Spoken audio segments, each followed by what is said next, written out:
ኖር ወረዳ የወንቅዬ መሻገሪያ ድልድይ ግንባታ ተጠናቆ ተመረቀ።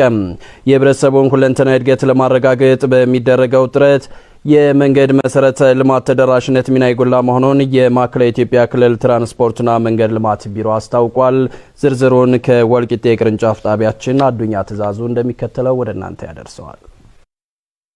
በማዕከላዊ ኢትዮጵያ ክልል በምክትል ርዕሰ መስተዳድር ማዕረግ የመሰረተ ልማት ክላስተር አስተባባሪና የማዕከላዊ ኢትዮጵያ ክልል ትራንስፖርት መንገድ ልማት ቢሮ ኃላፊ ዶክተር መሐመድ ኑርዬ እንደገለጹት ክልሉ የህዝቡን የመንገድ ተደራሽነት ለማስፋት የተጀመሩ ፕሮጀክቶችን አጠናቆ ለአገልግሎት ክፍት በማድረግና አዳዲስ ፕሮጀክቶችን በመጀመር ሰፋፊ ስራዎች እየሰራ እንደሚገኝ ገልጸዋል።